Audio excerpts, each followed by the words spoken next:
এই সরকারের অন্তর্বর্তীকালীন সরকার প্রধান এবং বাংলাদেশের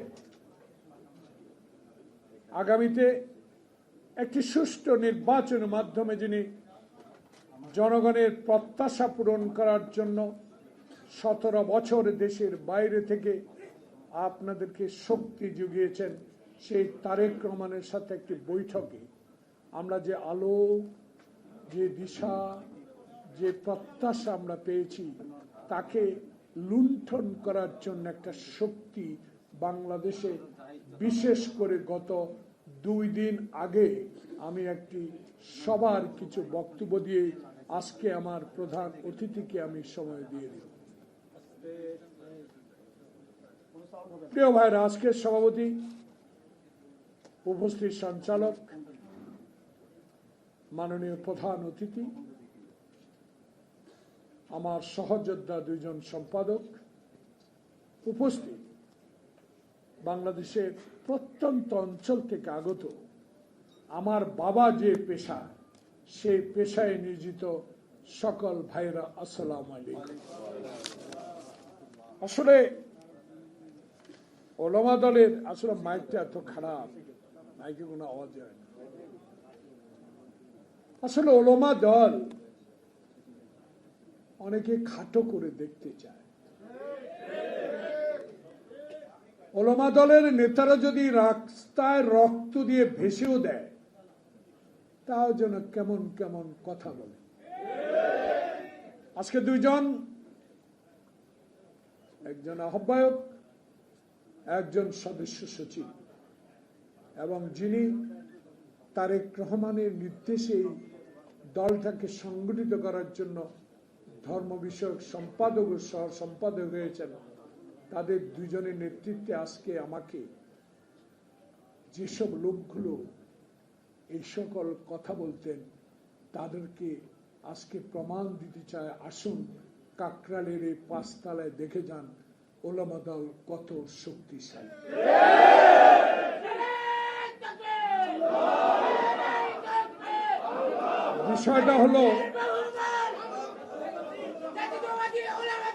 বিষয়টা হলো ডক্টর মঈন খানের সামনে আমার বক্তব্য দেওয়া এটা কঠিন কাজ। তার বাবাকে দেখেছি আমি, যেহেতু আমার বাবাও শিক্ষক, আপনাদের পেশার শিক্ষক। তার একজন সুদক্ষ সন্তান হিসাবে জিয়াউর রহমানের সাথে যিনি খাদ্য মন্ত্রণালয়ের দায়িত্ব পালন করেছেন, তারই সন্তান বাংলাদেশের ইতিহাসে এমন একজন গুণী ব্যক্তিকে আমরা রাজনীতি নিয়ে এসেছি। শহীদ জিয়া নিয়ে এসেছিলেন একটি কারণে, বাংলাদেশ নির্মাণে শহীদ জিয়ার অবদানকে, শহীদ জিয়ার কষ্টার্জিত সেই স্বাধীনতা অর্জনকে সুন্দরভাবে দেশ নির্মাণ করতে পারবেন ডক্টর মঈন খানের পিতা। আর বেগম খালেদা জিয়া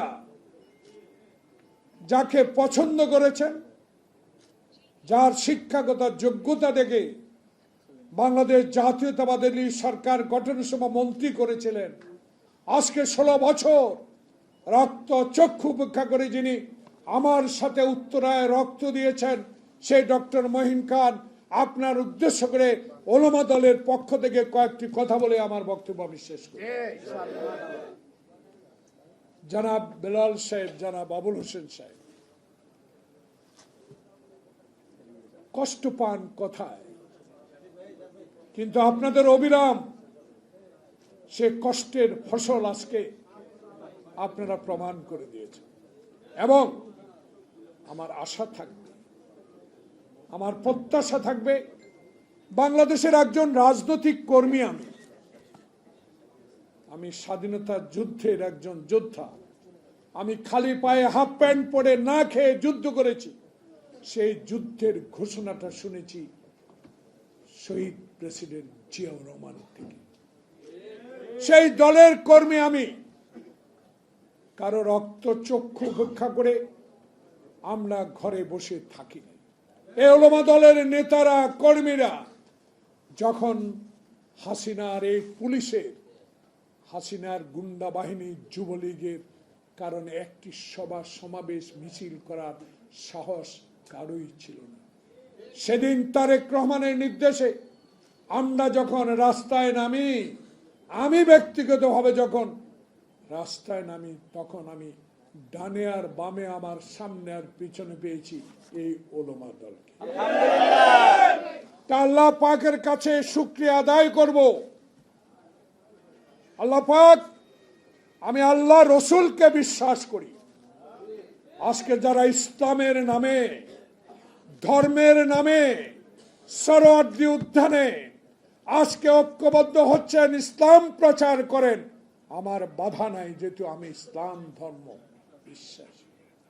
কিন্তু দেশের চলমান রাজনীতিকে এই অঙ্গনে আপনারা যেইভাবে কথা বলে একটি ষড়যন্ত্র সৃষ্টি করছেন, এটা কিন্তু ওলামা দল বরদাস্ত করবে। ওলামা দল তো জাতীয়তাবাদী শক্তির একটি অঙ্গ,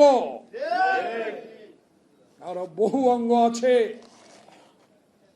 বিএনপিকে আন্ডার এস্টিমেট করার সময় এখন আর নাই। যে বিএনপির লোকেরা সেনবাগ থেকে কুড়িগ্রাম গিয়ে রিক্সা চালিয়ে জীবন ধারণ করেছে, যে কর্মীরা রাতে হাঁটু পানিতে দাঁড়িয়ে জীবন অতিবাহিত করেছে, যে কর্মীরা হারুনের অত্যাচার সহ্য করেছে, যে কর্মীরা আয়নাঘরে থেকে জীবন বিসর্জন দেওয়ার চেষ্টা করেছিলেন হাসিনা, তারা এখনো জীবিত, একটি লোক আওয়ামী লীগে যোগ দেন। তাই এখন ইসলাম ধর্ম প্রচারের নামে মসজিদে মসজিদে সংগঠন, ইসলামের নামে সংগঠন তৈরি করে বিএনপিকে একটা আন্ডার এস্টিমেট করার শক্তি, সাহস আপনাদেরকে কে দিয়েছে? আমাদের নেতা শহীদ জিয়া, আমাদের নেত্রী বেগম খালেদা জিয়া, আমাদের আগামীর নেতা তারেক রহমান। শহীদ জিয়া আল্লাহ ছাড়া মাথা নত কারোর কাছে করে না, খালেদা জিয়া সাদের কাছে মাথা নত করে নাই। তারেক রহমানের মেরুদণ্ড ভেঙে চুরমার করে দিয়েছেন, তবু সেই সাহস হারায় নাই। তাই আমাদেরকে ধমক দিয়ে একটি সুষ্ঠু নির্বাচনকে ব্যাহত করবেন বাংলাদেশ জাতীয়তাবাদী দল কখনো সহ্য করবে না। আমরা তো জোর করে ক্ষমতা চাই না, শহীদ জিয়াও জোর করে ক্ষমতা নেয় নাই, সিপাহী বিপ্লবের মধ্য দিয়ে শহীদ জিয়া ক্ষমতা এসেছে। তারেক রহমান তো 5 আগস্টের পর স্পষ্ট বলে দিয়েছে, আমি হাসিনার মরা ভোটারের প্রধানমন্ত্রী হতে চাই। আমি দিনের ভোট দিনে করে সুষ্ঠু ভোটের মাধ্যমে আমার মা খালেদা জিয়া যেইভাবে শাহাবুদ্দিন আমলে রশি টানিয়ে একজন সিপাহী দিয়ে নির্বাচন করে বাংলাদেশে প্রথম মহিলা প্রধানমন্ত্রী হয়েছে, আমিও জনগণের প্রত্যাশা পূরণ করে ওইভাবে নির্বাচনের সরকার গঠন করতে চাই। আপনারা এখন কি, আমি বুঝিও না স্যার, এটা কি সংখ্যানুপাত আমি বুঝিও না। আমি 5 বার পার্লামেন্টে গিয়েছি, আমার কোনো গুণ নাই, গুণ হলো খালেদা জিয়ার আপসী নেতৃত্ব। আমার কোন গুণান্বিত আমি এমপি হতে পারি নাই। আমি যেখানে গিয়েছি শহীদ জিয়ার কথা বলতে হয়েছে, আমি যেখানে গিয়েছি এর সাথে রক্ত চক্ষু উপেক্ষা করে খালেদা জিয়ার নেত্রীর কথা বলেছি। আর এখন যেখানেই যাই সেখানেই একটি কথা বলি, তারেক রহমান জিয়ার জ্যেষ্ঠ সন্তান, তাকে এইসব ধমক দিয়ে কোনো লাভ হবে না। কারণ উনি তো বলেই দিয়েছে, চাঁদাবাদীদেরকে বহিষ্কার করছে, দেশে নির্বাচনের জন্য দলকে সংগঠিত করছে। দেশে 1/11 যে প্রেতাত্মারা 2008 সালে আমাদের আটলান্টিক মহাসাগরের মতো দল বিএনপিকে 18টা সিট দিয়েছে, তাদের বিরুদ্ধে রুখে দাঁড়াচ্ছি আমরা। সেদিন বলেছিল শেখ হাসিনা তুমি মানুষ মেরে সে মানুষের উপর নৃত্য করে ষড়যন্ত্র করে সেই ফখরুল মঈনকে ক্ষমতায় আনছো না? দুই দলকে মাইনাসের নামে খালেদা জিয়াকে মাইনাস করার প্রবণতা তুমি সৃষ্টি করো নাই। তুমি মঈনুদ্দিনের পদতলে গিয়ে সেদিন বিএনপিকে পরাজিত করেছ। তবুও বেগম খালেদা জিয়া গণতন্ত্রের নেত্রী হিসাবে সেদিন আমাকে ডেকে বলে, ফারুক পার্লামেন্টে যেতে হবে, না হলে এই ফখরুল মঈনুদ্দিন বাংলাদেশের ক্ষমতা থেকে যাবে না। আমি পার্লামেন্টে যাব, চিৎকার দিয়ে কথা বলবো, গণতন্ত্রের পক্ষে কথা বলবো। 18টা সিট বড় নয়, বাংলাদেশের 16 কোটি মানুষ আমার সাথে আছে। আজকে তারেক রহমান, প্রিয় নেতা তারেক ভাই, 10,000 কিলোমিটার দূরের কাকরাইলের 5তলা ভবন থেকে ওলামা দলের পক্ষ থেকে আপনাকে আশ্বস্ত করতে চাই, আমরা আপনার কর্মী, বেঈমান নয়, আপনার সাথে আছি, আপনার সাথেই থাকবে। তাই আজকে ইসলাম ধর্ম প্রচারের নামে সংখ্যানুপাত পিআর আমি এটা বুঝি না। আমি একটা জিনিস বুঝি, অন্তর্বর্তীকালীন সরকার এটা শুধু মুগ্ধ খোকনের রক্তের বিনিময়ে অর্জিত যেই সংগ্রামকে তারেক রহমান বিদেশ থেকে সমর্থন দিয়ে বাংলাদেশে জুলাই আগস্ট বিপ্লব সংগঠিত করেছে, তার 16 বছর আগ থেকে এই বিএনপির নেতা কর্মীরা রাজপথে থেকে আন্দোলনের সূচনা করেছে। তাই আজকে ষড়যন্ত্র শুরু করছেন, এটা কিসের ষড়যন্ত্র? ইউনূসকে ক্ষমতা রাখার জন্য? আরে আপনারা সরমনায় নাম বলবেন, অত্যন্ত মুরব্বী মানুষ, আমি শ্রদ্ধা করি, নুরুল হক নুরুর সম্মান করি, স্নেহ করি। জামাতে ইসলাম আপনারা আমাদের রাজনৈতিক বন্ধু ছিলেন, সেই রাজনৈতিক বন্ধুত্ব ভুলে গিয়ে আজকে যদি ক্ষমতার লোভে আমাদের বিরুদ্ধে কথা বলেন এবং জাতীয় সংসদ নির্বাচনের আগে আপনারা ইউনিয়ন নির্বাচন চাবেন, এটা আপনাদের কাছে আমরা অন্তত আশা করি। বাংলাদেশে এই মুহূর্তে প্রয়োজন 10 মাস হয়ে গেল, 3 মাসে যদি শাহাবুদ্দিন নির্বাচন দিতে পারে, 11 মাস চলে যাচ্ছে, কিসের ইঙ্গিত বহন করে? নিশ্চয়ই কোনো ষড়যন্ত্র হচ্ছে, নিশ্চয়ই লন্ডন এবং ইউনূসের বৈঠকের প্রত্যাশাকে নষ্ট করে দেওয়ার একটি ষড়যন্ত্র। ওই 2 দিন আগের এই জনসভা থেকে আমরা পিআর সংখ্যানুপাতে যে কথা বলা হচ্ছে, এটাকে আমরা মনে করি একটা ষড়যন্ত্র, নির্বাচনকে ব্যাহত করা, নির্বাচনকে বিলম্বিত করা। যেভাবে ইসলামিক নামে আওয়ামী লীগ মসজিদে ঢুকে ইসলামিক বই পড়েছে, মরা মানুষ উপর নৃত্য করে মঈনকে ক্ষমতায় এনেছে, এমন একটি প্রক্রিয়ার সাথে এরা জড়িত কিনা সেটা ডক্টর মঈন খান খুঁজে বের করতে হবে। এখনো আওয়ামী লীগের মার্কাজ সেক্রেটারিরা সচিবালয়, এখনো সচিবালয়ে হাসিনার বান্ধবী মুক্তিযোদ্ধা, আমি মুক্তিযোদ্ধা সচিবালয়ের হাসিনার বান্ধবী এখনো সচিব। তারেক ভাই, প্রিয় নেতা তারেক রহমান, আপনার নির্দেশের অপেক্ষায়। আমরা জানি আপনি কোনো নির্দেশ, এমন নির্দেশ দেন না, যদি দিতেন 5 তারিখের পর একটা আওয়ামী লীগের দেশে থাকতো না। মসজিদের ইমামকে দাড়ি ধরে টেনে এনেছে আওয়ামী লীগ, যুবলীগ, যারা আপনারা 2001 সালে আমাদের এই ওলামা মাশায়েখদেরকে কাজীর দায়িত্ব দিয়েছেন, সেই কাজীর পদটাও ছিনে নিয়েছে।